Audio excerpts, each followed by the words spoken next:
Mesdames, Messieurs, bonjour et merci de rester fidèles à votre émission Le Jury du Dimanche qui a le plaisir de recevoir aujourd'hui Moustapha Diakhaté. Bonjour. Bonjour, M. Mamoudou Ibrakan.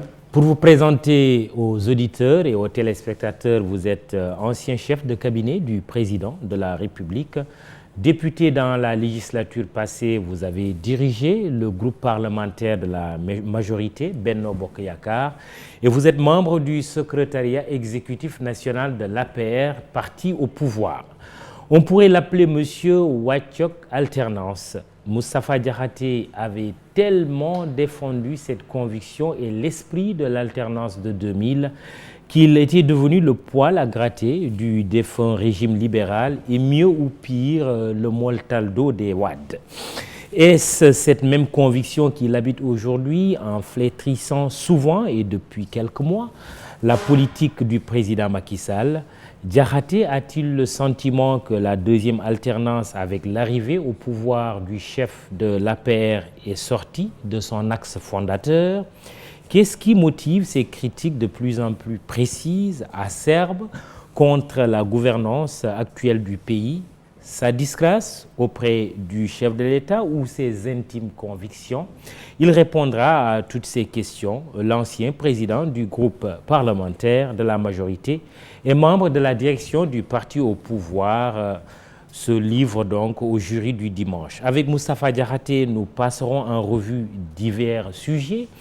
Le thème de la rupture promise par le président Sall, les institutions, le dialogue national, bref, l'actualité politique, économique et sociale au Sénégal.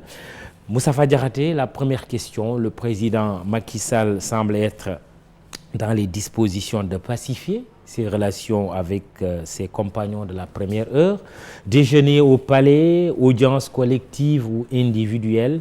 L'avez-vous rencontré dernièrement et quel est l'état de votre relation aujourd'hui? D'abord, je voudrais vous remercier de cette invitation et en profiter pour saluer l'ensemble du personnel du groupe immédiat, saluer les Sénégalaises et les Sénégalais qui nous écoutent et qui nous regardent et souhaiter une bonne et heureuse année 2020 à tout le peuple sénégalais.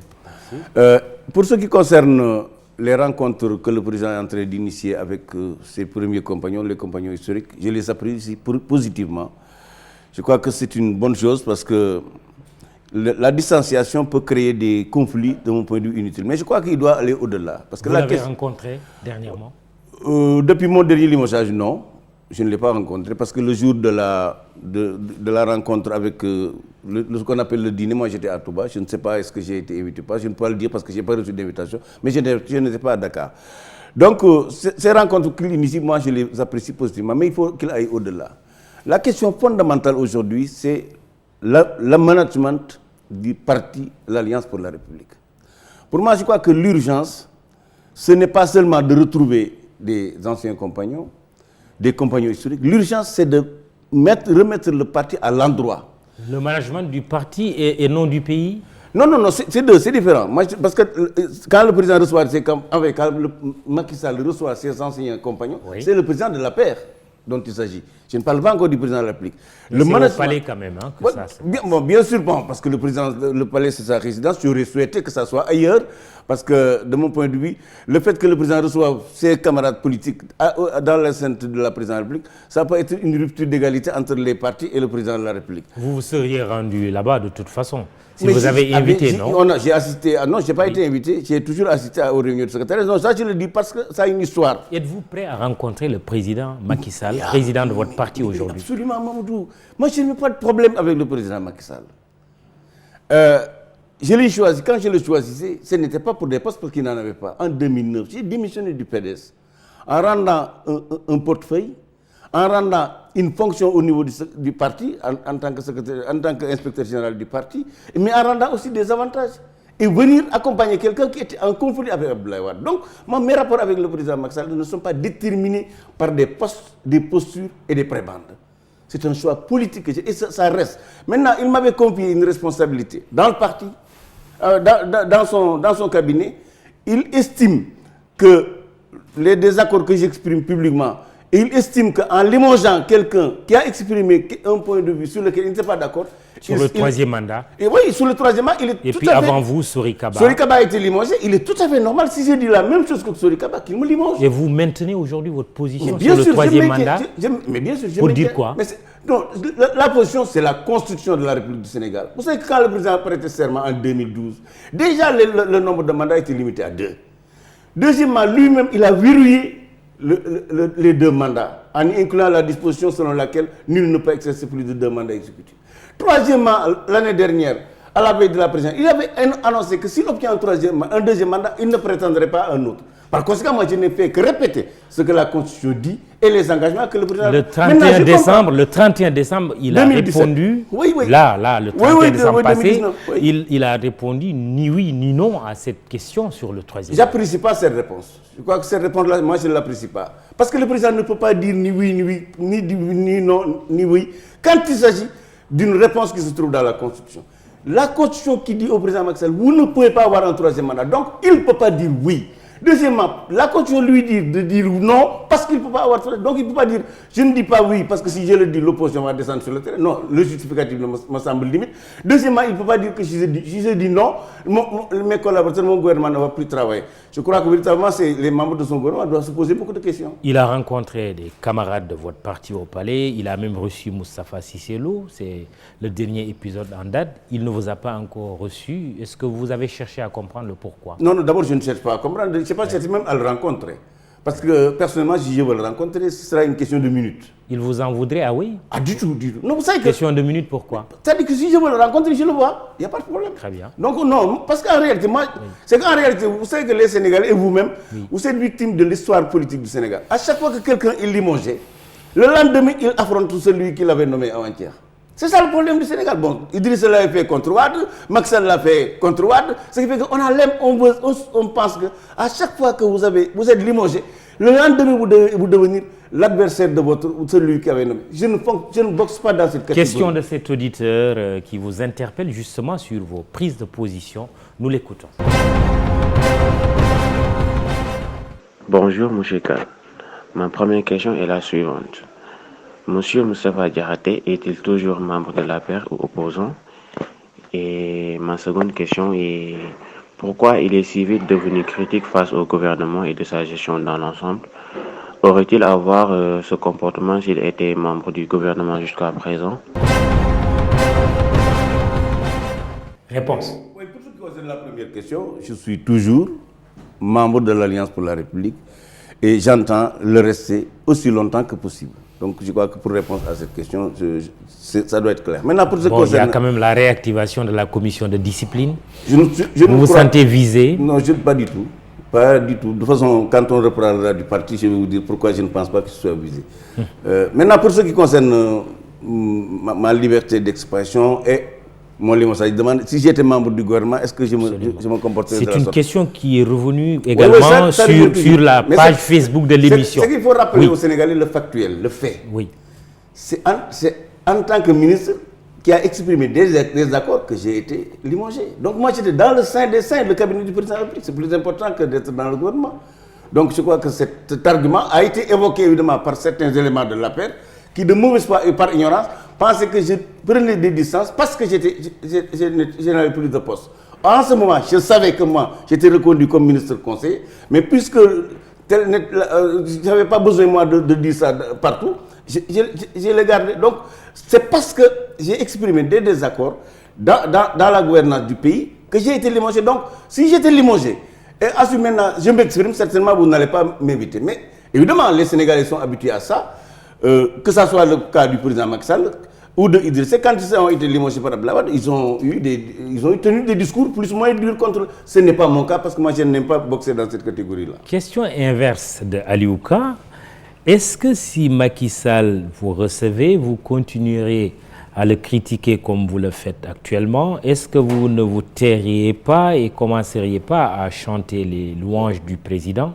Ce nouveau discours que vous tenez aux Sénégalais n'est-il pas seulement dû à une frustration d'avoir perdu votre proximité avec Macky Sall? Mais question à l'inverse, si aujourd'hui tout était au point et que vos relations étaient redevenues normales, Bon, écoutez, vous savez que c'est difficile de répondre à ce type de question, Mamadou. Mais c'est une question. Non, bien sûr, c'est une question, mais c'est très difficile de répondre à cette question. Oui. Ce que je veux qu'on règle une fois pour toutes, c'est pas parce que j'ai été limogé que j'exprime des désaccords avec le président Macky Sall. C'est parce que j'ai exprimé des désaccords qu'il m'a limogé. Et moi, je comprends qu'il me limoge parce que j'ai dit, j'ai tenu un discours qui a été tenu par quelqu'un qui avait limogé. Donc, je le comprends parfaitement. Je n'ai pas de problème à ce niveau-là. Et vous savez que quand nous nous sommes vus pour la dernière fois, je lui ai dit que je vous estime que vous ne pouvez pas, que c'est incompatible que je m'exprime publiquement sur des désaccords avec votre gouvernement, mais Monsieur le Président, reprenez la mission que vous m'avez confiée. Et c'est sur ça que nous nous sommes séparés. Ça n'a pas fait 10 jours qu'il m'a limogé. Donc il n'y a pas de problème. Et d'ailleurs, Mamadou, vous me connaissez assez bien. Quand j'étais déjà dans le cabinet du président Abdoulaye Wade, mais j'exprimais des désaccords avec lui, parmi lesquels le désaccord de chasser Macky Sall de l'Assemblée nationale. C'est en tant que membre du cabinet d'Abdoulaye Wade que j'ai soutenu Macky Sall jusqu'à sa démission du PDS. Donc je crois que moi j'ai des convictions fortes, qui ne datent pas d'aujourd'hui. Quand je pense quelque chose, je le dis. Maintenant, si on me donne la possibilité de le dire dans des lieux les plus appropriés, il n'y a pas de problème. Maintenant, si je ne l'ai pas, je l'exprime dans le public, au niveau de l'opinion. Moustapha Diakhaté, invité du jury du dimanche, justement, que reprochez-vous au management du président Macky Sall? Écoutez, pour ce qui concerne le parti, d'abord. Oui. Le parti... Mais c'est vous qui disiez la patrie avant le parti. Bien sûr. Moi ma question, c'est aussi qu'on parle du pays au-delà du parti. Non, parlons d'abord du parti. En 2008 déjà. Très bien. En 2008 vous choisissez cet ordre des choses. Déjà, oui. J'avais dit que l'Alliance pour la République est un ventre club. Mais ça n'a pas changé. Aujourd'hui, nous sommes un parti, une masse informe. Il n'y a pas de structuration. Le parti n'est pas organisé. La seule instance qui fonctionne, c'est le secrétariat national. Il y a même des instances qui ont été prévues, ça n'existe pas aujourd'hui. La présidence du parti, qui est une instance de l'APR, qui regroupe le président, qui est élu pour un mandat de 5 ans, celui de Macky Sall a expiré depuis 6 ans, 2 vice-présidents qu'il nomme, parmi lesquels une femme, 2 coordinateurs, tout ça, rien de tout ça n'existe pas. Les autres instances nationales, aucune ne fonctionne. Au niveau local, dans les 257 communes du Sénégal, vous ne trouvez aucune organisation, aucune structuration de l'Alliance. Qui est responsable de cette situation que vous décrivez? C'est le président du parti. C'est lui qui doit piloter la mise en place des structures, des organisations, qui doit assurer le bon fonctionnement du parti et qui ne le fait pas. Ça, je le lui reproche. Maintenant, pour ce qui concerne la gouvernance du pays, les premiers désaccords que j'ai exprimés, c'est relatif par exemple au permis qui a été donné à M. Franck Timis. J'ai estimé qu'il ne devait pas le faire. Et pour des raisons objectives. Premièrement, M. Franck Timis, de mon point de vue, ne remplissait pas l'article 8 du Code pétrolier. Deuxièmement, M. Abdoul Mbaye, ancien Premier ministre, a dit que le décret que le président a signé était parti sur du faux. Mais donc, il faut que et je crois que si Abdoul Mbaye ne disait pas la vérité, certainement il allait être poursuivi pour diffusion de fausses nouvelles. Ces 2 éléments me font que le président Macky Sall ne devait pas donner ce permis à M. Franck. Dans la mesure où même Franck, quand on lui a donné le permis, mais il l'a vendu à coût de plusieurs dizaines de milliards. Et puis il est parti. Mais ce n'est pas un dossier qui est derrière nous, ou bien non? Vous vous pensez que c'est un sujet toujours d'actualité? Nous avons promis à ce pays la gouvernance vertueuse. Oui.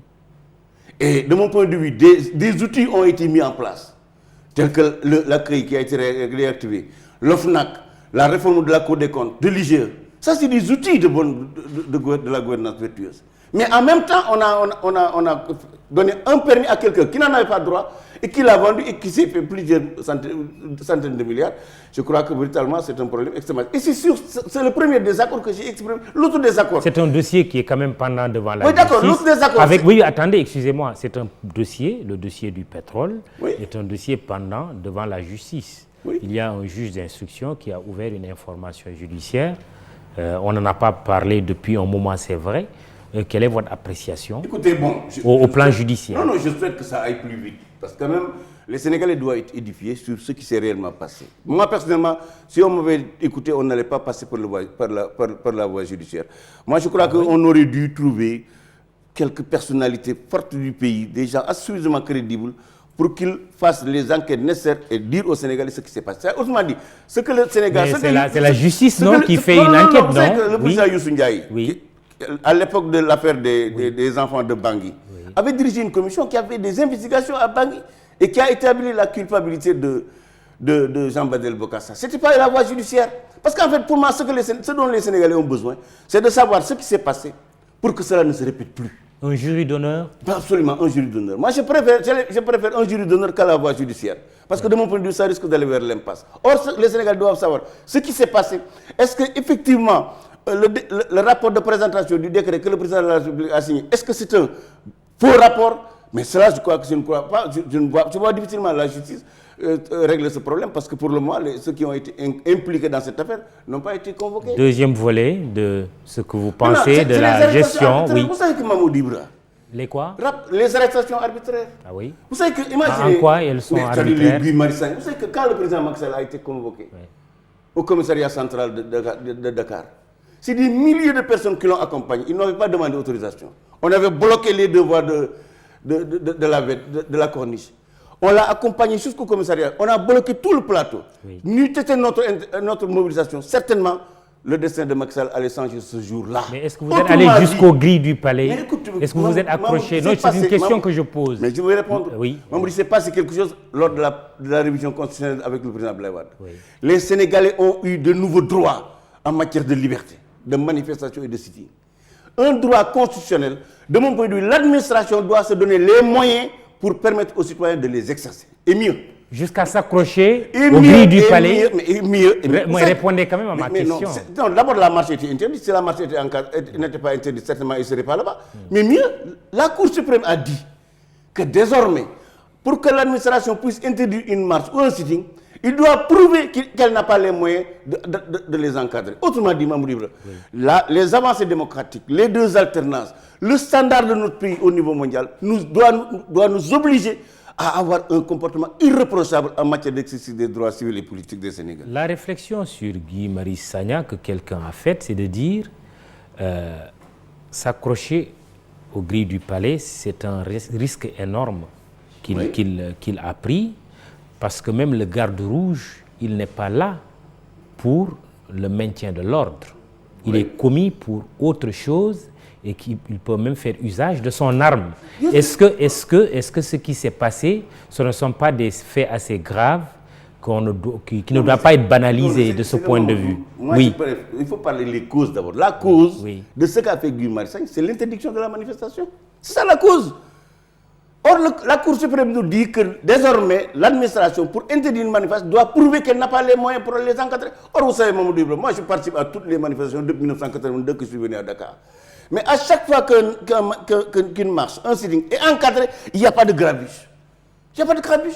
Il y a des ordres sur la voie publique que lorsque une manifestation est interdite. Autrement, c'est pour dire quoi? Qu'en fait, les fauteurs du trouble à l'ordre public sont ceux qui interdisent les marches et non ceux qui veulent marcher. Et vous dites libérer Guy Marius Absolument, il Sagna. faut libérer. C'est une des conditions posées par la plateforme Nyolank avant toute rencontre avec le président. Mais c'est pas bien. Vous savez que moi, je partage les combats pour la baisse de prix, l'annulation de la hausse. Je partage le combat pour la libération de Guy Marius Sagna. Mais un président de la République, quand même, on ne lui pose pas des conditions. Moi, je crois que si le président est prêt à les recevoir, il faut qu'il aille lui expliquer pourquoi ils ne sont pas d'accord avec la baisse. Et l'écouter aussi. Parce qu'il ne faut pas que les gens aillent en allant chez le président parce qu'eux, ils ont raison. Ça doit être au cours d'un débat serein où le président explique pourquoi le gouvernement a pris cette option.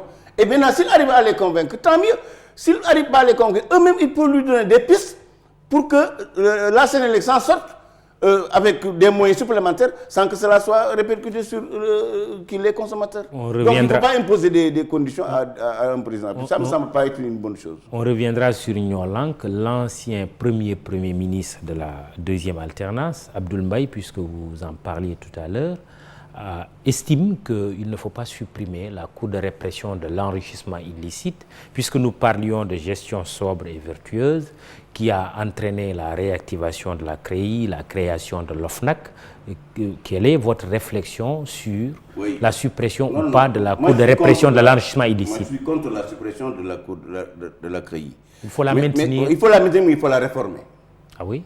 Absolument. Pour faire quoi? La CREI souffre d'une tare congénitale. Le Sénégal a signé des traités et des conventions qui l'obligent à faire en sorte que tout jugement, toute personne jugée au Sénégal puisse bénéficier de ce qu'on appelle l'appel. Or, malheureusement, la Cour n'a pas prévu un 12e degré de juridiction. C'est pourquoi moi je considère qu'il faut maintenir la CREI, mais en y introduisant un double degré de juridiction pour nous conformer aux engagements auxquels nous avons souscrit, mais aussi pour nous conformer à notre standard de pays des droits de l'homme. C'est ça quoi, moi je ne suis pas pour qu'on supprime. Et mieux, oui. Vous savez que, je vous ai parlé tout à l'heure des outils de la bonne gouvernance. La CREI, l'OFNAC, la Cour des comptes, l'IGE. Moi, je souhaite qu'on mette en place, ici au Sénégal, une haute autorité de la bonne gouvernance et des comptes publics. Une autorité indépendante et de l'exécutif, de l'Assemblée nationale et du pouvoir judiciaire. Parce que c'est à partir de ce moment qu'un engagement que le président de la République avait pris lors de la campagne de 2012, à savoir permettre à la Cour des comptes de respecter la gestion de la présidence de la République et de l'Assemblée nationale, cela ne sera plus possible que lorsque qu'on déjudiciarise la Cour des comptes. Mais aussi longtemps que la Cour des comptes reste du domaine du pouvoir judiciaire, elle ne pourra pas inspecter la gouvernance, la gestion des deniers de l'Assemblée nationale ou du président de la République. Donc, c'est cette réforme-là qu'il faut faire, la création d'une haute autorité indépendante de tous les pouvoirs, donc, et qui puisse s'occuper de la bonne gouvernance. Et là, ça va même fusionner l'OFNAC, la Cour des comptes, l'IGE, et certains corps de contrôle. Je crois que c'est un outil dont le pays a besoin. Parce que vous savez que Mamoudou Ibra, les difficultés du Sénégal et même de l'Afrique, ça vient en grande partie de la malgouvernance. Vous savez que si aujourd'hui, les Tunisiens, les Coréens du Sud nous sont dépassés, alors que nous avions le même niveau de développement en 1960, en grande partie c'est dû à la malgouvernance qui a frappé ce pays-là. Et je crois que le président Macky Sall, en énonçant, en mettant en place ce dispositif-là, doit aller plus loin. Je crois que ce sera une rupture que le Sénégal lui reconnaîtra à jamais. Vous dites qu'il faut réformer la CREI. Est-ce que ça doit aller jusqu'à réviser ou faire réviser le procès de Karim Wade comme le réclame lui, Karim Wade et ses partisans, le Parti démocratique sénégalais? Du point de vue du droit, je crois que la révision d'un procès répond à des modalités précises. Et pour le moment, je ne crois pas que M. Karim Wade ait présenté un dossier dans lequel il remplit les modalités d'une révision. Maintenant, il a été gracié, il est parti. Maintenant, je crois il doit payer une amende. Ce que je considère, c'est que puisque d'autres personnes sont condamnées au même titre que lui et qui doivent payer des deniers aux Sénégalais, mais ils sont au Sénégal, ils vont à leurs occupations, je crois que M. Karim Wade doit pouvoir revenir auprès de son père et puis maintenant on verra. Qu'est-ce qui l'empêcherait de revenir? Ça, je ne sais pas. Je ne sais pas pourquoi il est parti. Je ne sais pas pourquoi il n'est pas revenu. Vous pensez que le régime est capable de l'empêcher de revenir au Sénégal? Ou c'est lui mais qui... il ne peut pas, c'est-à-dire que juridiquement... c'est lui qui ne veut pas revenir? Juridiquement, je considère que c'est lui qui ne veut pas parce que le Sénégal ne peut pas exiler ses enfants. C'est pourquoi je ne peux pas imaginer un seul instant que M. Karim Wade soit obligé de rester en dehors du Sénégal du fait du gouvernement du Sénégal. La patrie avant le parti. Oui. Ça sonne bien jusqu'à aujourd'hui dans vos oreilles? Pas du tout. Pourquoi? Vous savez que la patrie avant le parti, c'était une proposition de l'Alliance pour la République et de Macky Sall pour lutter contre la concussion et le népotisme. Or, manifestement, depuis que nous sommes arrivés au pouvoir, nous n'avons pas matérialisé cette proposition-là. Autrement dit, ce serait une excellente chose au Sénégal qu'on en arrive à ce que certaines directions stratégiques, qu'on soumette ce qui veulent les conduire à un appel d'offres, un appel à candidature, et qu'on sélectionne les meilleurs profils des Sénégalais pour les diriger. Il y a eu une quarantaine de nominations lors du dernier conseil. Oui, vous savez que toutes les nominations, il y a eu un dénominateur commun. Oui. Pour l'essentiel, c'est des militants de l'Alliance pour la République ou bien des militants des partis alliés. Je ne crois pas que ça soit une bonne chose. Vous savez que quand vous confiez des responsabilités... Vous y aviez bénéficié, hein? Vous n'aviez rien dit, les nominations. Ah mais moi j'étais nommé quoi? Oui, mais vous n'avez rien dit. Vous n'aviez rien dit. Non, je n'ai pas nommé pour diriger une société nationale. Oui. Je n'ai pas été nommé pour diriger, pour être PCA. J'ai été nommé pour être ministre. Je crois qu'un ministre c'est une fonction publique Et ce n'est pas demain la veille qu'on va auditer, qu'on va faire un appel à candidature pour être ministre. Moi, je parle de société nationale, de direction nationale, d'entreprise publique ou parapublique. De mon point de vue, ces différentes entités-là doivent faire l'objet d'appels à candidature pour choisir les meilleurs profils. Parce que vous savez ce que ça va donner. Au nom de ce principe, aujourd'hui, si on proposait une direction générale ou une présidence d'une société, c'est la réponse que vous auriez servi. Vous savez, moi je ne suis pas preneur pour être directeur ou quoi que ce soit, ou PCA même. Non, ça ne fait pas partie de mes préoccupations. Oui. Maintenant, je le dis, parce que c'est le Sénégal, quand vous nommez quelqu'un, par exemple, un militant politique à ce type de fonction, le plus souvent, il utilise, soit il recrute du personnel politique, il ne met plus l'accent sur la compétence, il peut aussi utiliser l'argent de son entreprise pour entretenir sa clientèle politique. Ça débouche sur quoi? Ça renforce le clientélisme et ça développe la plutocratie dans le parti. Et je crois que ces deux options-là, aucune n'est bonne pour un pays. Le parti, votre parti, la paix, le mandat de son président a expiré. Qu'est-ce que vous demandez aujourd'hui? Qu'il remette son fauteuil en jeu? Non, pour le moment, non. Pour moi, ce que je lui demande, c'est que le parti soit structuré dans les 557 communes du Sénégal. Oui. Que le parti soit organisé dans les 557 communes du Sénégal. Oui. Qu'on permette aux militants de ces communes-là de choisir leur leader au niveau local et au niveau national. Et qu'il reste, lui, président toujours. Non, il reste. Moi, je souhaite qu'il réactive la présidence du parti. Ce sera lui, deux vice-présidents qu'il nommera, dont une femme, et deux coordinateurs qui vont l'assister pour piloter le processus de refondation, de reconstruction de l'Alliance pour la République. La politique de la carotte et du bâton, je le dis comme ça, parce que la commission de discipline a été réactivée. Écoutez, vous savez que personnellement, quand j'ai entendu cette affaire-là, moi j'étais ahuri. Vous savez que dans l'histoire du Sénégal, il n'y a que 3 partis qui ont eu le privilège d'être présidés par un président de la République. C'était l'UPS-PS, le Parti démocratique sénégalais et la paix. Je ne peux pas imaginer Mamadou Ibra Kane que le secrétaire exécutif national du parti se réunisse à la salle des banquets, devant le président de la République, que les gens n'ont rien à dire que de suspendre Moustapha Diakhaté ou de suspendre Moustapha Cissé Lo. Je crois que ceux qui ont fait ces propositions ne sont pas dignes d'être des collaborateurs du président Macky Sall. Mais le président de votre parti a dit non, il ne faut pas aller jusque-là. Oui, non. C'est le compte rendu qu'on a eu en tout cas dans la presse. Moi, ceux qui ont fait ces propositions, ils ne méritent pas ma colère. Par contre, ils méritent mon indignation. Le Sénégal a des défis. Le défi du pétrole, le défi du terrorisme qui frappe à nos portes, le défi de l'éco, le défi de la Séléka. Tout ça, de mon point de vue, doit mobiliser les énergies du parti pour permettre au président de la République de disposer d'un socle politique solide pour gouverner bien le Sénégal. Je crois que c'est mieux que d'essayer de régler des comptes à Moustapha Diakhaté. Moustapha Diakhaté dans la paire, Moustapha Diakhaté limogé, ce n'est pas cela qui va faire avancer le Sénégal. Et ce qui m'intéresse, moi, c'est faire avancer le Sénégal. Le jury du dimanche ITV, iRadio a le plaisir de recevoir donc Moustapha Diakhaté, ancien ministre, chef de cabinet du président de la République Macky Sall. Le troisième mandat ou l'éventuelle troisième candidature pour un éventuel troisième mandat et la guerre de succession, c'est ce que certains observateurs constatent, guerre de succession présumée entre responsables de votre parti.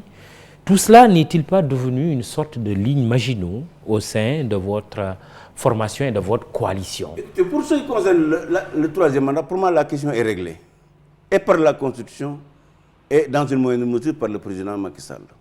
Je crois que véritablement, ça, c'est un débat clos. Maintenant, pour ce qui concerne la guerre de succession, je ne l'ai pas encore senti.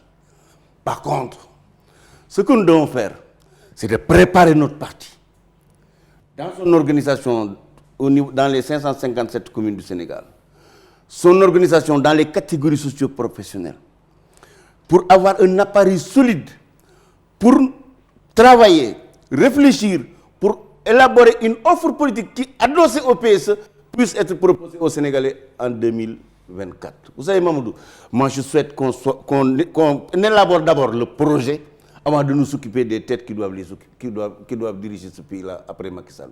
Sinon, on sera des querelles de personnes, de lutte des places. Or, le Sénégal, ce dont il a besoin, c'est d'avoir un projet mobilisateur pour sortir le pays du sous-développement. Évidemment, je souhaite que celui qui remplacera Macky Sall ait un leadership fort, autrement dit, qu'il soit capable d'identifier un cap pour son pays et capable d'entraîner et le parti et les populations vers ce cap-là. Je crois que c'est ce qu'il y a à faire. Avez-vous le sentiment que le président Macky Sall a déjà identifié son successeur? Je ne peux pas le dire. De toute façon, bon, on a discuté. Il a dit que le sort des dauphins, ou c'est à la mer qu'on voit les dauphins. Oui. C'est-à-dire, en fait, pour moi, de toute façon, même peut-être au niveau du parti, celui qui devra peut-être être notre candidat pour 2024, je souhaite qu'il ait l'onction du président Macky Sall. Parce que quand même, c'est avec lui que nous sommes arrivés au pouvoir. C'est avec lui que nous avons fait de grandes réalisations dans ce pays-là. Je souhaite que la personne qui va porter le projet que le parti élaborera avec ses alliés, que cette personne-là ait l'onction du président Macky Sall. Pour une raison simple. Oui. C'est que l'histoire récente de l'histoire de l'Afrique m'a appris que très souvent, les anciens présidents ont des difficultés avec leurs prédécesseurs. Le président Senghor, n'oublions pas que ça a été un peu compliqué. Paul Biya, le président Aïjo, il est enterré ici à Dakar. Aujourd'hui, en Mauritanie, il y a des bisbilles. Je ne souhaite pas qu'on en arrive là. Je souhaite que celui qui remplacera le président Macky Sall pourra le recevoir autant qu'il le voudra et bénéficier de son expertise et de son expérience pour la bonne gouvernance du pays. Quel serait le portrait robot de cette personnalité que votre parti choisirait? Je vous l'ai dit tout à l'heure qu'il ait suffisamment de leadership pour identifier le cap vers lequel nous devons tous tendre et mobiliser le parti et les Sénégalais pour réaliser les grands changements dans notre pays. Autrement dit, quelqu'un qui soit capable de faire mieux que Macky Sall, de 2012 à 2024. Scénario à la Poutine. Non, pas scénario. Non, c'est-à-dire que moi, le scénario à la Poutine, c'était quoi? Poutine était Premier ministre, ensuite il est devenu il était président, puis il est devenu Premier ministre. Oui. Non, je crois que le Sénégal mérite mieux que ça. Le Sénégal, c'est pas la Russie. Le Sénégal, c'est pas un pays d'anciens tsars. Le Sénégal, c'est pas un pays d'anciens communistes. C'est pas le bolchevisme. Ici, c'est une démocratie. Évidemment, à l'intérieur du parti, nous devons utiliser le mécanisme démocratique. Moi, je souhaite même qu'il y ait des primaires dans le parti et dans la coalition pour identifier celui qui doit porter notre projet. Votre demande n'est pas nouvelle. Vous aviez demandé la même chose quand vous étiez au PDS. Bien sûr, mais je n'ai jamais été écouté. Quel est le résultat? Si on avait organisé des primaires... Et vous pensez que cette fois-ci, vous avez des chances d'être écouté? Si on avait organisé des primaires, certainement Macky Sall n'allait pas quitter le PDS. Certainement Idriss Seck n'allait pas quitter. Mais à coup sûr, nous allions rester au pouvoir 50 ans comme le voulait le président Blanc. Mais dès l'instant qu'il a voulu nous flanquer son fils, mais nous tous, nous sommes partis et il a perdu le pouvoir. C'est ça ce que je veux éviter à notre parti. Moustapha Diakhaté, la patrie, c'est le front social qui est en ébullition, le combat de Nyolank contre la hausse du prix de l'électricité. Une rencontre aurait ou serait programmée entre cette plateforme et le président Macky Sall, selon le médiateur de la République, Alioune Badara Cissé. Mais Nyolank n'a pas hésité non plus à rencontrer les leaders de l'opposition, comme l'ancien président Abdoulaye Wade. Quelle est votre conviction aujourd'hui quand vous parlez de cette plateforme? C'est une plateforme qui est toujours restée citoyenne ou plutôt citoyenne et politique à la fois? Vous savez, moi, j'ai soutenu les deux axes du combat de Nyolank. L'annulation de la hausse du prix de l'électricité, la libération de Guy Marius Sagna et des autres détenus. Et j'ai même parlé avec certains responsables de Nyolank pour leur dire il ne faut pas qu'ils soient sélectifs dans le choix de leurs interlocuteurs. En même temps qu'ils rencontrent des gens de l'opposition, ils ne doivent pas hésiter à rencontrer la coalition Benno Bokk Yakaar. Dans la mesure où le combat qu'ils mènent, c'est un combat transversal. C'est un combat citoyen. Évidemment, je le constate pour le regretter. Il y a une tentative de caporalisation et de phagocytage du combat de Nyolank par certains segments politiques. Et malheureusement, s'ils le font, ça va échouer. Mais est-ce que l'effet recherché, ce n'est pas une jonction entre les forces sociales et les forces politiques? Mais écoutez, vous savez que moi, je suis de l'Alliance pour la République. Jusqu'à la moelle épinière. Je soutiens leur lutte. Et je n'exclus pas de descendre dans la rue, de marcher avec eux. Parce que même ma facture d'électricité, c'est moi qui paye ça. Vous pensez que ceux qui doivent manifester doivent pouvoir être de tous les côtés? Mais de tous les côtés, parce que mais vous savez, une facture d'électricité, la hausse des factures, ça touche tout le monde. La question des libertés, ça intéresse tout le monde. Souvent, je dis aux gens, je leur rappelle une boutade du feu de le roi Hassan II, qui disait que Amnesty International, ce n'est pas bon pour un roi, mais c'est bon pour les fils de roi. Autrement dit, la défense des libertés, c'est peut-être difficile quand on est sur le pouvoir parce qu'on peut se protéger, mais quand on est dans l'opposition, c'est une bonne chose. Or, vous savez que dans une démocratie, c'est l'opposition qui a besoin surtout d'être protégée. Parce que le partenaire idéal d'un pouvoir, c'est d'avoir une opposition forte, une opposition méthodique, qui critique de manière sincère et qui fait des propositions. Que Maître Abdoulaye Wade apporte sa cotisation ou sa contribution pour soutenir, contribution financière, le combat de Nyolank, est-ce que c'est quelque chose qui peut être gênant? Mais pas du tout. Pas du tout, Mamadou Ibrahima. Vous savez quand même, en ce que je sache, Abdoulaye Wade n'a pas commis de crime dans ce pays. Abdoulaye Wade, le Parti démocratique sénégalais est un parti encore légal. Si maintenant l'argent d'Abdoulaye Wade ne doit pas servir à la lutte des citoyens pour que le gouvernement annule la hausse des prix, ça me pose problème. Moi, je crois qu'Abdoulaye Wade, on a réglé son problème en tant que président de la République, mais il reste un citoyen de ce pays, il reste un leader de ce pays. Je crois que tout le monde doit pouvoir... Vous savez, moi-même, mais je l'ai rencontré 2 fois. C'est que je n'ai pas eu de photographe avec moi. Ah oui, quand est-ce que vous l'avez rencontré? Mais je l'ai rencontré pas plus tard, en 2016-2017. Je l'ai rencontré 2 fois. Quand parce que vous moi, étiez déjà collaborateur du président Macky Sall. Bien sûr, j'étais président du groupe quand j'ai rencontré le président Abdoulaye Wade. Le président Macky Sall était au courant. Mais bien sûr. Et qu'est-ce qu'il Comme vous a j'ai dit? rencontré aussi Idriss Seck à Thiès. Qu'est-ce qu'il vous a dit? Mais mais écoutez, tout ce que je le faisais dans le cadre d'apaiser ses rapports avec le président Abdoulaye Wade. Ah oui. D'apaiser ses rapports avec le Vous président avez Abdoulaye Wade. joué une médiation Mais bien pour sûr. rabibocher un peu. Mais bien sûr. Vous savez que même je suis... Avec Abdoulaye Wade comme avec Idriss Mais Seck. bien sûr, parce que vous savez, moi... Et cela a donné quoi Vous comme savez, résultat? Mamadou, moi, Cela a vous savez- donné quoi comme résultat? Bon, mais pas grand-chose de toute façon, mais je rends grâce à Dieu que ce montre-là et puis achevé et puis réaliser ce que je voulais. Ça veut dire que ce que je voulais est une bonne chose, parce que sinon le Seigneur Mountakha n'allait pas le faire le jour de l'inauguration de la 2e grande mosquée du mouridisme à Dakar. Donc, ce que je faisais, c'est des bons. Sinon, et d'ailleurs, que ce soit le président Macky Sall, que ce soit le président Abdoulaye Wade, ils étaient tous d'accord. Et d'ailleurs, Mamadou, rappelez-vous, il y a une Tabaski. Mais moi, j'étais appelé par madame la première dame qui m'avait appelé. Je suis venu, elle m'a dit, on va chez le président Abdoulaye Wade. Vous croyez que le président serait en désaccord de parler à Abdoulaye Wade? S'il était le cas, ce n'est pas son fils qui allait conduire la voiture de sa maman avec moi pour aller rendre visite au président Abdoulaye Wade. Donc, moi, je me suis battu, pas pour dealer ou pour effacer ce qui s'est passé, mais entre eux, qu'ils se reparlent. Parce que le président Lamine Gueye et le président Senghor ont eu des rapports beaucoup plus conflictués. Il y a même des morts d'hommes. Oui, et finalement, ils se sont retrouvés. Il y a eu des retrouvailles qui ont été annoncées lors de l'inauguration de Massalikul Jinan. L'ancien président Abdoulaye Wade s'est rendu au palais. Tout dernièrement, le président Macky Sall a réitéré sa promesse de lui rendre l'appareil. Mais d'après certains, il y aurait un blocage et qu'il y aurait même des faucons des 2 côtés. Qu'en est-il exactement de votre point de vue? Pour ce qui concerne le côté du président, je ne pense pas qu'il y ait des faucons. Et d'ailleurs, même du côté du président, je crois que le président Abdoulaye Wade veut véritablement se réconcilier avec le président Macky Sall. Maintenant, vous savez que quand même, il y a eu des rapports très difficiles. À partir de 2007 jusqu'en 2008, jusqu'à la convocation de Macky Sall au commissariat central, on l'accusait d'avoir introduit dans ce pays un conteneur d'argent. Mais ça fait mal, ça laisse des traces. Mais Abdoulaye Wade aussi, compte tenu de ce que son fils a subi, ça laisse des traces. C'est pourquoi Serigne Mountakha les a réconciliés publiquement à la grande mosquée. Je souhaite qu'ils prennent une autre initiative, qu'ils désignent une personne pour faire la médiation entre eux deux. Je crois que si on les laisse eux deux, avec leur cabinet respectif, le travail de Serigne Mountakha risque de ne pas donner des résultats. Or, Serigne Mountakha, quand il entreprend une action, l'action doit réussir. Et à ce niveau-là, moi, je ferai des propositions dans les tout prochains jours. Ah oui, Absolument. Proposition Absolument. publique. Serigne Mountakha doit réussir. Abdoulaye Wade et Macky Sall doivent se retrouver. Ce serait quoi pour nous donner la primeur? Bon, écoute, vous savez que ce que je peux dire à Serigne Mountakha, je ne peux pas partager ça avec les téléspectateurs, bien que je vous aime beaucoup. Mais quand même, j'irai véritablement pour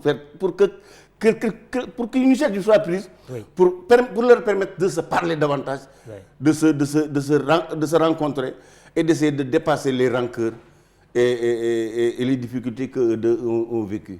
Une personnalité comme Famara Ibrahima Sagna n'aurait-elle pas pu jouer ce rôle, elle qui est aujourd'hui à la tête du comité de pilotage du dialogue national? Est un ami du président Abdoulaye Wade, il est tout aussi... Je vous pose la question parce que si on interroge l'histoire, il a eu à jouer un rôle entre Wade et Diouf. Cela n'est pas possible aujourd'hui. Ah, si, il peut le faire, parce que Famara Ibrahima est un homme de consensus, est un homme très respectable, il ne triche pas avec les gens.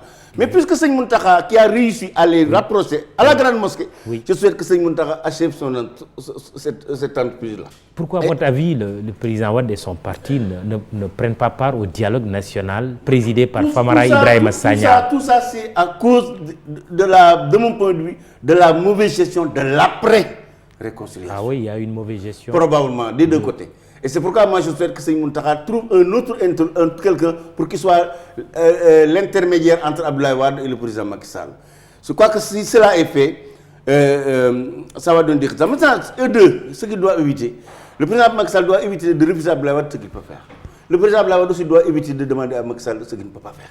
Comme quoi? Bon, je ne sais pas. En tout cas, ces deux conditions, quand des personnes sont en difficulté, cela doit être évité. Demander ce qui est impossible et refuser ce qui est possible. Et je sais qu'avec le magistrat qu'on lui connaît, Serigne Mountakha peut décanter cette situation-là. Parce que quand même, les mettre dans un sapé et les amener à se saluer après la période du vendredi, c'était plus difficile. Et Serigne Mountakha l'a réussi. Est-ce que vous êtes un partisan du dialogue national? La question vous est posée par les internautes. Par le principe, moi je suis favorable au dialogue. Par contre, Mamadou Ibra, oui, en 2020, a une double signification pour moi. C'est le 60e anniversaire de notre indépendance. C'est le 20e anniversaire de la première alternance démocratique dans notre pays. À mon avis, ce qu'on devait faire, c'est consacrer 2020 à une introspection nationale. Dans les 557 communes du Sénégal, dans les entreprises, dans les médias, pour que le pays revisite son parcours de 1960 à maintenant, pour y déceler ce qui lui a empêché d'être au même niveau de développement aujourd'hui que la Corée du Sud ou la Tunisie. C'est ça, moi, ce qui était mon optique. Maintenant, le dialogue politique, c'est à part. Le dialogue national, c'est autre chose. Le dialogue politique peut permettre d'améliorer la question électorale. Ce n'est pas une mauvaise chose. Par contre, Mamadou Ibra Kane, fondamentalement, de mon point de vue, le Sénégal doit aller, après 100 ans d'indépendance, à la création de la Deuxième République. C'est ça ce qu'il faut faire. Qui signifierait quoi? Qui signifierait qu'on ait une démocratie avec le peuple. Aujourd'hui, nous sommes dans une démocratie. La Deuxième République suppose aussi un changement de constitution. Pourquoi pas? L'essentiel, c'est que le peuple... Ce qui n'avait pas été le cas au référendum de 2016, oui. Quand je parle de démocratie sans peuple, aujourd'hui, qu'est-ce que les électeurs, les citoyens, on leur demande que de voter. Après le vote, c'est fini. Je crois qu'on doit... C'est-à-dire la démocratie représentative telle que nous la connaissons aujourd'hui, de mon point de vue, atteint ses limites. Il faut qu'il y ait une dose de plus de présence des populations dans la gouvernance du pays. Deuxième chose, de mon point de vue, il faut qu'on implique davantage le pouvoir religieux dans la gouvernance du pays et le pouvoir traditionnel. Autrement dit, nous devons avoir une démocratie qui repose véritablement sur le peuple et non sur des partis politiques seulement.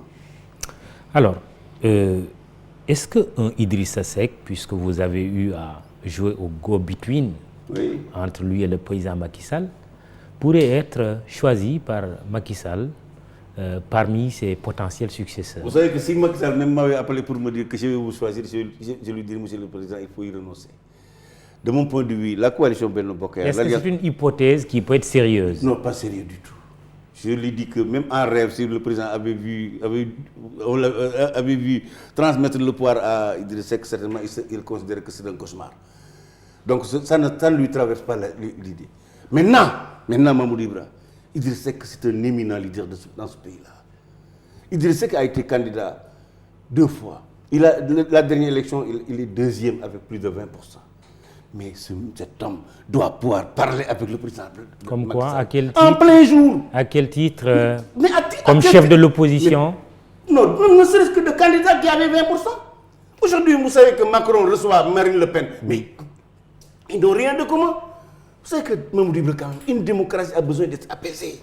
Et vous savez, quand les gens se rencontrent, se parlent, ils ont des relations apaisées. Parce que pour moi... Idrissa Seck observe un silence lourd. Oui, je crois que moi, le silence... Ce que je retiens du silence d'Idrissa Seck, c'est que ce n'est que du positif. De mon point de vue, c'est à nous de décrypter ce silence et de le positiver. Pour moi, personnellement, c'est une offre de disponibilité. Ah oui? C'est une offre de disponibilité. Je connais bien Idrissa Seck. À l'endroit du président Macky Sall? Non, à l'endroit du pays. Quand il se bat, il se bat. Et s'il décide véritablement de se taire, je crois que c'est positif. Moi, je positive le silence d'Idrissa Seck. Parce que j'ai eu la chance, moi, de le rencontrer juste après sa rupture avec le président Macky Sall. Oui. J'avais trouvé un homme qui était disponible, a accompagné son jeune frère pour réussir son mandat. Malheureusement, ça n'a pas donné les résultats escomptés. L'actualité à l'Assemblée nationale, récemment, on a parlé subitement du président Moustapha Niasse en disant qu'il y aurait un scénario d'une démission. Et lui-même s'est prononcé lors d'une séance de l'Assemblée pour dire « je ne démissionne pas ». D'où est sortie cette hypothèse, à votre avis? Je ne sais pas d'où est sortie. Vous mais... qui êtes dans le secret des dieux et de l'hémicycle de l'Assemblée. Non, je ne sais pas d'où est sortie cette idée saugrenue. Mais ce que je sais, c'est que aussi longtemps qu'il le voudra, le président Moustapha Niasse restera le président de l'Assemblée nationale.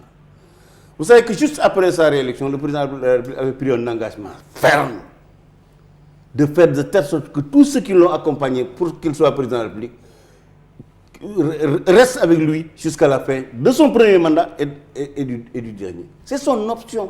Maintenant, nous qui sommes avec lui, nous devons l'aider. Son parti est un parti jeune, non structuré. Or, Macky Sall a besoin d'un socle politique solide sur lequel il s'appuie. Et de mon point de vue, Moustapha Niasse a son expérience et son parti. Le Parti socialiste et Ousmane Tanor Dieng avec leur expérience et les autres doivent lui servir de ce socle-là pour pouvoir gouverner le pays et faire face aux défis. C'est pourquoi moi je lance un appel à tout un chacun pour que le président Moustapha Niasse, qu'on le laisse continuer à gouverner l'Assemblée nationale jusqu'à la fin de la législature au moins. Certains chercheraient à le bousculer, à le pousser à la porte. Probablement, mais c'est aussi légitime.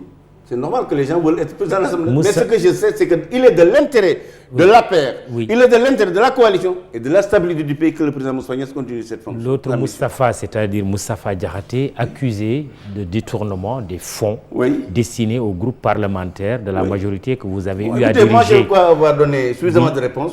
C'était tout simplement dans le but de salir. Vous savez que c'est l'Assemblée nationale qui a prévu dans son règlement intérieur un budget pour les groupes parlementaires. Pour les commissions. 600 millions? Non. C'est 5 millions par mois. Oui, cumulé pendant toute la législature. Il parlait de 10 millions par mois, alors qu'il n'en était rien, il était la moitié. Donc, les présidents de groupe, les groupes, pardon, majorité comme opposition, reçoivent des subventions, des crédits de fonctionnement. Ah oui, de 5 millions pour chaque groupe ou vous avez plus? On doit le savoir au nom de la transparence. Je ne le dirai pas. Non, mais vous devez cette transparence-là aux Sénégalais. Je ne le sais pas. Puisque vous êtes les représentants du peuple. Je ne sais pas combien reçoit l'opposition, mais je sais que... Vous recevez 5 millions. Pour en faire quoi? Pour le fonctionnement du groupe. C'est prévu par le règlement intérieur. Les commissions reçoivent un budget de fonctionnement. Maintenant, là où moi j'aurais aimé que les gens parlent, c'est que quelles sont les réformes qu'il faut opérer en termes de règlement intérieur de l'Assemblée nationale, en termes de règlement financier de l'Assemblée nationale, pour que les groupes qui reçoivent cet argent-là sachent ce que l'Assemblée leur demande d'en faire, ce qui n'est pas le cas. Donc il n'y a pas de comptabilité. On en fait ce qu'on veut. Oui, on vous donne et puis c'est fini. Je crois que ça, vous savez que c'est le règlement intérieur. Vous pouvez garder l'argent ou le distribuer. Non, moi je l'utilisais pour mes séminaires, pour le fonctionnement de mon groupe. Maintenant, vous savez que Mamadou le règlement intérieur de l'Assemblée nationale, pour l'essentiel, surtout le règlement financier, date de l'époque de Amadou Cissé Dia. Mais c'est quand même la bonne gouvernance, la transparence, est passée par là. Allez très vite. Tout à l'heure, je vous ai posé la question sur le financement des forces sociales, Nyolank, Yanamar, à l'époque, avait été cité quand il y a eu l'affaire Lamine Diack. Aujourd'hui, Lamine Diack d'ailleurs va être jugé probablement au mois de juin après un premier report de l'audience du 14 janvier ou du 15 janvier. Est-ce que vous n'avez pas crainte que ce dossier du financement de nos mouvements citoyens mais aussi de nos partis politiques revienne sur la table et cette fois-ci à Paris devant la justice française? Vous savez, Mamadou Ibra, moi j'ai milité pour qu'on trouve un mécanisme de financer les partis politiques. Mais sur ce dossier Lamine Diack. Non, ça peut revenir. Mais non, je dis globalement, moi quand je parle pour faire avancer notre pays. Je crois que la question du financement des partis politiques est un impératif. Vous savez pour quelle raison? Mamadou, bientôt nous aurons du pétrole. Et le Sénégal va devenir un enjeu mondial.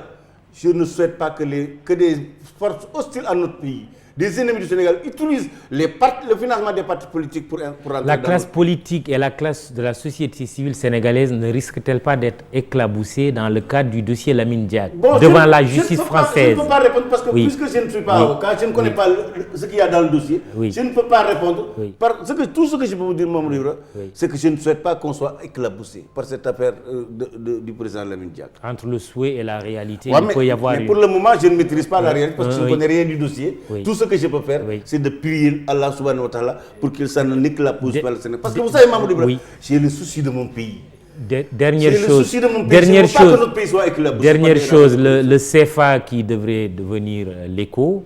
L'annonce a été faite récemment à Abidjan par les présidents Macron et Ouattara. Les présidents non francophones des États de la CEDEAO et la Guinée du président Condé ont des réserves sur cet écho et ont même parlé de décision unilatérale. Votre position sur la question? Je partage les réserves des pays anglophones et de la Guinée. Et je considère ce que le président Ouattara a fait devant le président Macron comme un pied de nez à la volonté des États de la CEDEAO d'aller vers une monnaie unique. Vous savez que depuis longtemps, la CEDEAO est en train de travailler sur l'unité monétaire. Et la monnaie devrait s'appeler ECO. Je trouve inélégant et indécent que l'UEMOA se précipite pour récupérer ce nom. Mais dans ce cas-là, moi je lance un appel à M. le Président Macky Sall pour qu'il prenne son bâton de pèlerin, qu'il aille rencontrer les pays de l'UEMOA, les autres pays anglophones et la Guinée, pour qu'on gèle cette transformation du CFA en ECO. Et qu'on se donne 3 ans pour que les critères de convergence soient réunis pour avoir une monnaie CEDEAO. Et je crois que, compte tenu de son leadership, de ses bons rapports avec l'ensemble des chefs d'État de la CEDEAO, il doit pouvoir réussir. Je crois que ce statu-quo-là ne peut pas aller. Parce qu'en fait, c'est un pied de nez. À la limite, on a torpillé un projet qui, de mon point de vue, est un projet fédérateur, à savoir une monnaie de l'ensemble des pays de la CEDEAO. Moustapha Diakhaté, merci. Je rappelle que vous êtes ancien ministre, chef de cabinet du président de la République Macky Sall. Vous avez dirigé aussi le groupe parlementaire Benno Bokk Yakaar de la majorité. Absolument, mais c'est moi qui vous remercie, Mamoudou, tout en suppliant Allah subhanahu wa ta'ala pour qu'il vous assiste. Et je suis optimiste que vous allez réussir. Merci. Amine pour le groupe Immédiat, qui est là pour tous les Sénégalais et pour les Africains. Absolument. Nous sommes ici et ailleurs. Je suis ici et ailleurs. Et ailleurs, ça fait partie. Jury du dimanche, c'est bien dit, présenté avec un immense plaisir par Mahmoud Ibra Kane. Merci à tous les techniciens d'e-radio, d'e-TV, la réalisation de Mas, Mboup et d'Abdoulaye Ndiaye. Pour la photo, Pape Doudou Diallo au nom du site Immédiat SN avec Aliou Diouf qui vous fera le compte-rendu de cette émission. Merci pour les réseaux sociaux à Binta Alexandra Ndiaye et Biram Pouy. Bon dimanche, rendez-vous dimanche prochain.